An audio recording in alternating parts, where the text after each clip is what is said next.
A beloved and successful pre-K program in Brooklyn's future hangs in the balance as the school waits to hear back about their city contract. I'm Emily Drooby. That's ahead. Plus, President Biden is pushing through piles of executive orders, but not without some pushback from both sides of the aisle and from U.S. bishops. Then, how did this woman survive COVID after months on a ventilator? Her family says it's a miracle. We'll tell you why. And another family the virus could not stop. This family's emotional journey that delayed but did not deter their adoption plans. The news starts right now.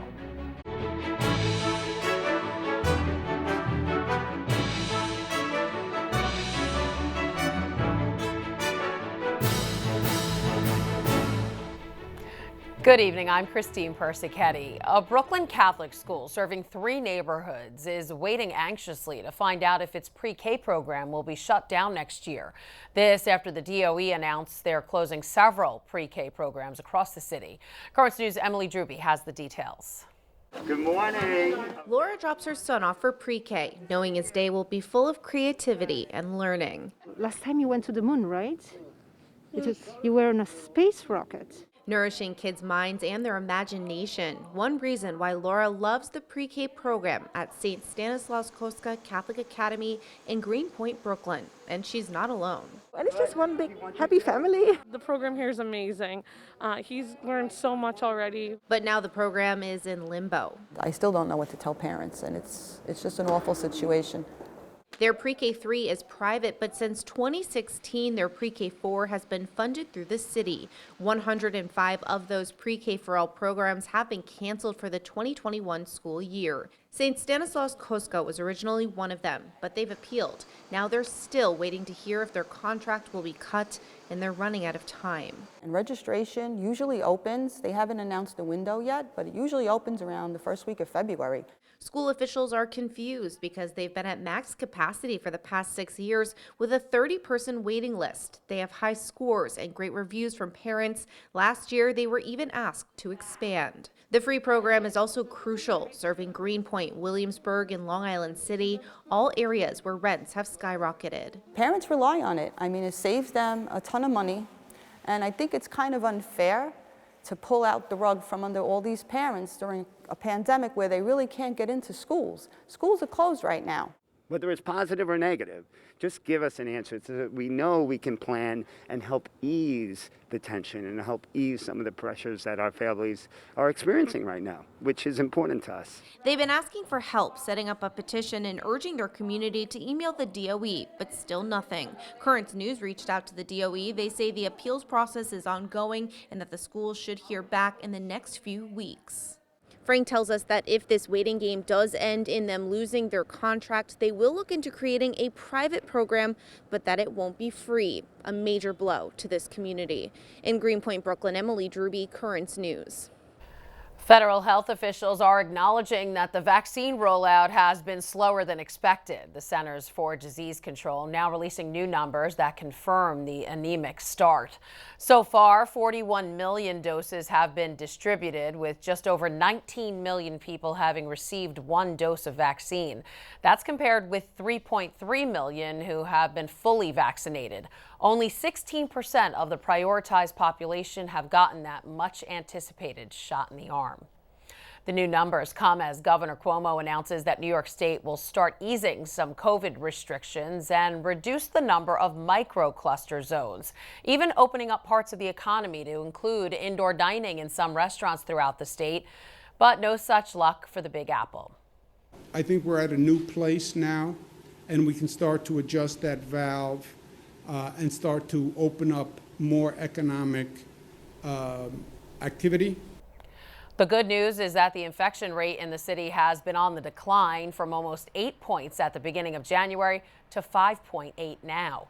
The governor says more specifics will be announced on Wednesday.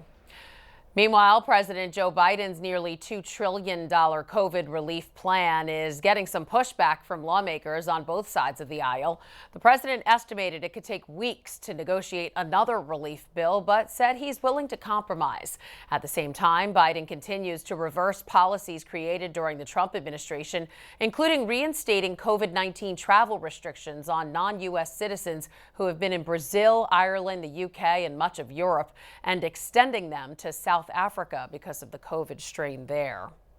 The president's focus on Tuesday also centered on issues of racial equity. This as the Senate pushes ahead with the impeachment trial of former President Trump. Daryl Forges has the developments from Washington. Do you solemnly swear? Senators formally sworn in as jurors for the second impeachment trial of former President Donald Trump. The Senate will proceed to consideration of the article impeachment against Donald John Trump, the former President of the United States. Mr. Trump is charged with inciting an insurrection after thousands stormed the Capitol on January 6th. It's something that we cannot tolerate. We have to hold the president accountable. And I can't think of something less healing, more divisive than following through with an impeachment trial of a private citizen of a former president. The trial set to begin the week of February 8th. Meanwhile, President Biden is forging ahead with his agenda, signing another round of executive orders. Tuesday's theme, racial equality. Our soul will be troubled as long as systemic racism is allowed to persist. The new executive actions create a police commission aimed to improve prison conditions, expand housing opportunities, and address COVID-related racism and discrimination impacting Asian Americans. We need to make equity and justice part of what we do every day. Biden's cabinet is slowly coming together. The yeas are 78. His pick for Secretary of State Anthony Blinken confirmed by the Senate. And Janet Yellen officially sworn in as the first female Treasury Secretary. Congratulations, Madam Secretary. Congratulations, Vice President. Thank you so much. In Washington, Daryl Forges, Currents News. Some of Biden's sweeping executive actions signed on the day he was inaugurated, extending existing federal protections to LGBTQ people, could have far-reaching implications on religious freedom. On Monday, the president signed another order lifting the ban on most transgender troops in the military, reversing a Trump-era policy. But U.S. bishops, including Cardinal Timothy Dolan, are concerned these sweeping actions might impact a person's right to religious liberty. In a joint statement from 5 separate conference committees of the USCCB, they wrote, "Every person has the right to gainful employment, education, and basic human services free of unjust discrimination. This order threatens to infringe the rights of people who recognize the truth of sexual difference or who uphold the institution of lifelong marriage between one man and one woman." While those concerns persist, the U.S. bishops are applauding a different executive order that reverses a former administration policy that excluded undocumented immigrants from the census count. They, quote, welcomed the return of American precedent, writing, "This return to our previous policy reflects the inalienable truth that all people matter and are imbued with human dignity." There are renewed concerns about the Pope's security ahead of his planned trip to Iraq. This after a series of recent terror attacks. Last week, 2 suicide bombs exploded in Baghdad, leaving at least 32 dead and more than 100 wounded. Still, one of Iraq's top prelates says preparations for Pope Francis's upcoming visit are underway. The pontiff is expected to travel to the country from March 5th through the 8th. The attacks happening after almost a year and a half of tranquility in Baghdad. Pope Francis wants to bring a message of hope to all Iraqis. One of the highlights of Pope Francis's trip will be a visit to Baghdad Karakosh in the northern part of the country.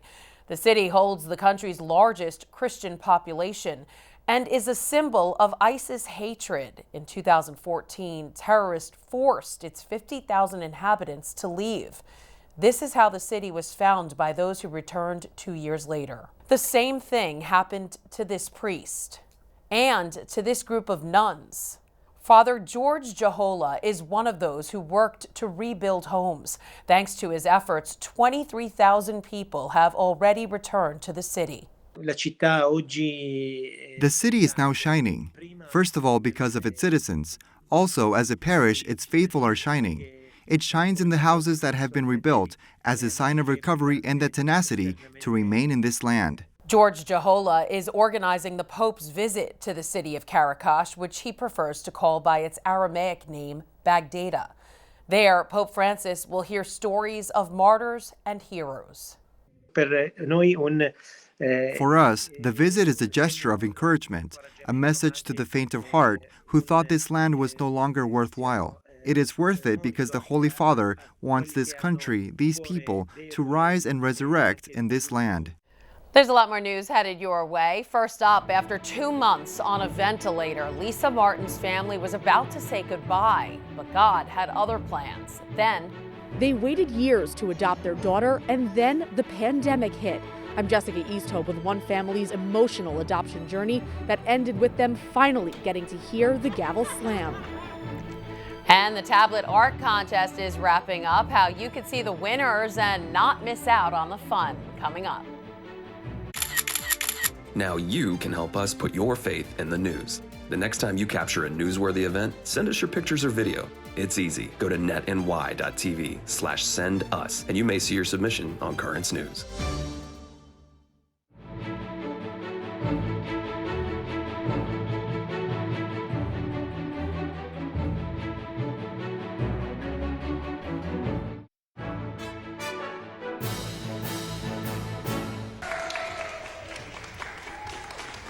That's Lisa Martin leaving the hospital after surviving COVID. Her family calling it a miracle. After 59 days on a ventilator, 40 days in an induced coma, and suffering a frontal lobe stroke, the Georgia mother of 4 is now home. The family was about to let her go, but says God had other plans. Lisa Martin joins us now to share her incredible story. And Lisa, you went into the hospital in September and walked out on New Year's Eve. Tell us, how are you feeling?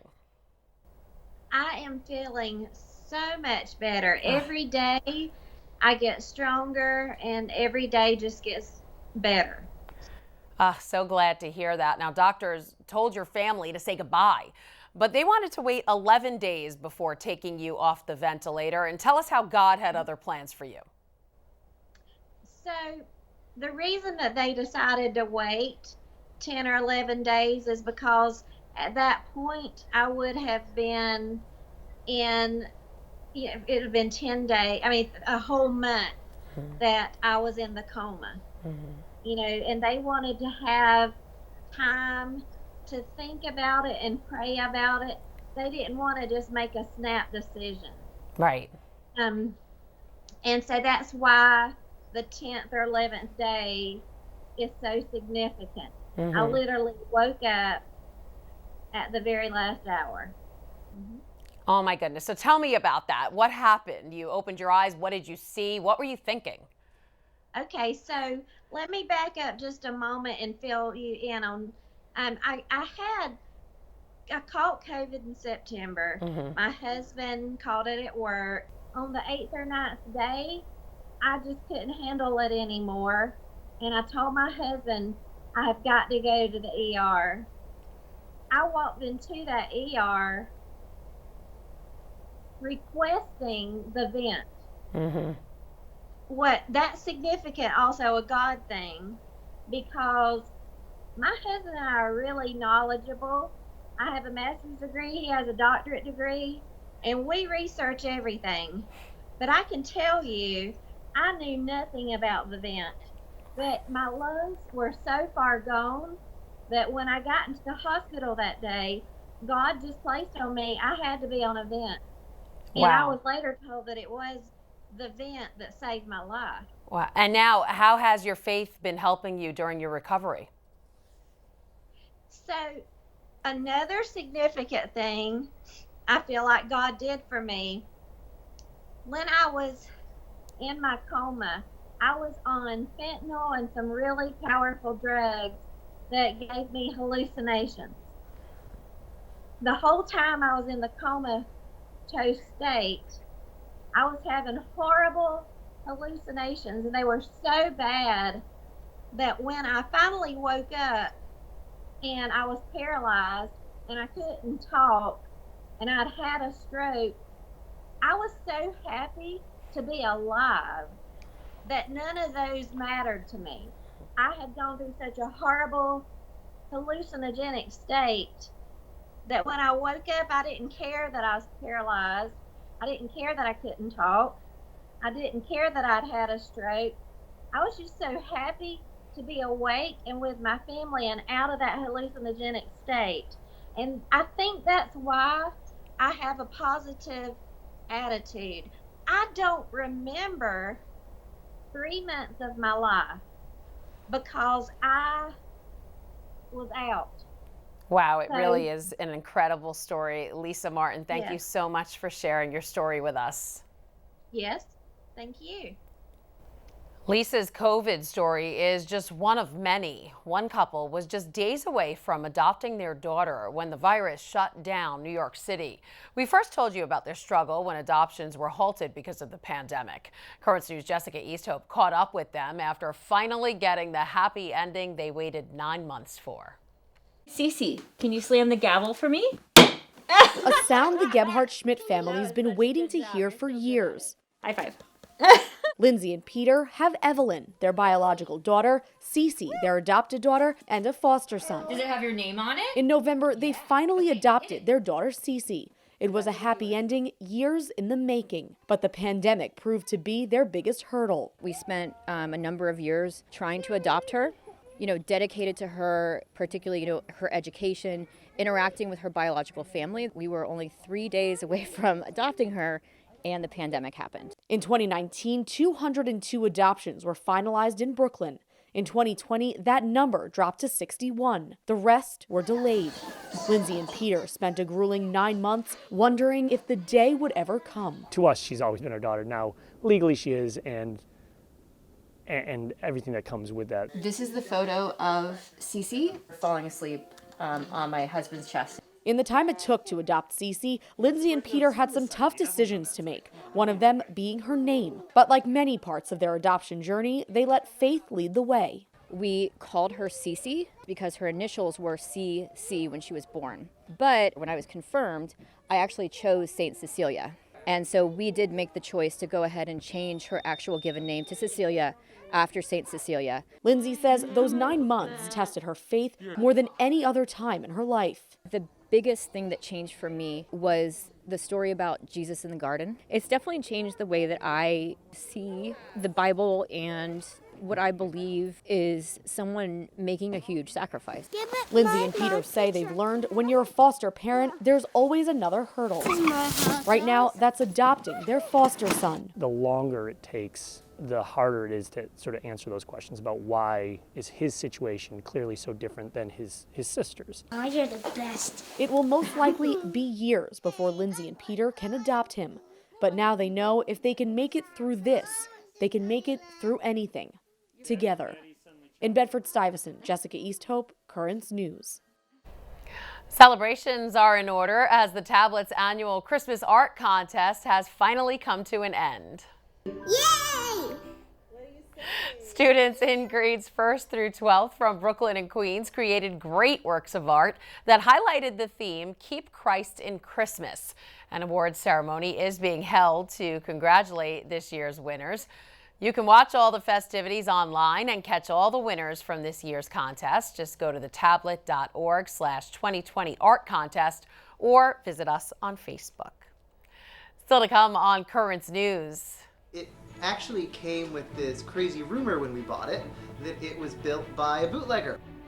A blast from the past, how some lucky homeowners made a historic discovery in their historic home. That story just ahead.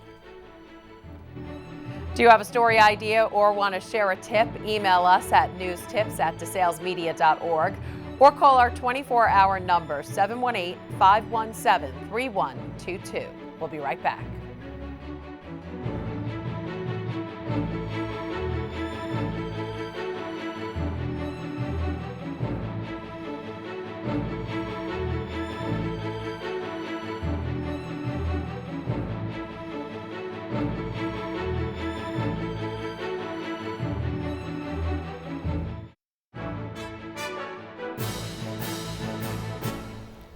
Two homeowners in upstate New York have made a discovery worth raising a glass to. Think of it as a whiskey lover's dream come true that was hidden for decades in their own home. Erica Lee has the story from Montgomery County in upstate New York. So you can see it's not very glamorous. An unfinished dirt space that's been holding a secret for more than a century. Nick Drummond and Patrick Bacher bought the house about a year and a half ago. It actually came with this crazy rumor when we bought it that it was built by a bootlegger. But neither of them actually believed it. It was sort of like, little did we know that the truth ended up being way weirder. They started renovating their 1914 American four-square back in September, and in early October, they were working on the mudroom off the back of their kitchen, an addition believed to have been added around 1920. All of a sudden, like a whole bunch of stuff falls out. And at first, I don't really realize what's happening or what I'm looking at. There's just sort of like a pile of hay and paper and straw, and I'm sort of like sifting through it, and I start to realize that there is actually a package. After making the discovery outside, the next day they decided to explore the hatch inside the mudroom, which they were told led to an old well. But when Nick crawled in, I look above me, and instead of seeing floor joists, I'm like, why is there a solid ceiling in a crawl space with flathead screws? And I was like, oh my God, there's got to be whiskey in the floor. So far, the pair have found more than 70 bottles of Old Smuggler's Gaelic Old whiskey dating back to the 1920s hidden in the space. Some full, some half full, and some empty because of the way they were stored. Since the discovery, they've tried the whiskey and are researching the home's original owner, Count Adolf Humpfner, who died in 1932. He was a man of mystery, fake names, interesting relationships, and no heirs to his fortune. In addition to this guy just being this crazy, shady character, there was a lot of drama surrounding not only his life, but his death. So he actually died in the house unexpectedly, which presumably is why the bottles were still there. They say it took investigators almost a decade to sort out the Count's affairs because of his aliases and shady business dealings. In the end, the Count's estranged widow got a chunk of the fortune, and this history mystery could still be hidden in the floorboards. As they were in the process of buying the house, Nick says he had second thoughts. I love like really old houses because of the amount of history they have. And I was like, well, maybe it's not old enough. And then it's like, oh my God, it's old enough. Yeah, we already liked the house because we bought it, but that definitely added much more love. You know, prior to this, we didn't really honestly think much of the mudroom. It was never really a focus of our renovations. And now it's like, you know, we're like, how can we preserve this really unique part of the home's history? For that, they're working on a plan. A lot of the packages that are more or less empty, we're just leaving them in the floor. We actually might put a little glass panel on the floor to show the packages beneath. That was Erica Lee reporting. Full bottles of similar whiskey fetched $1,200 a piece at an auction several years ago, so it's a real hidden treasure. And that is Currents News. I'm Christine Persichetti. Thank you for joining us because we are putting your faith in the news. Hope to see you again next time.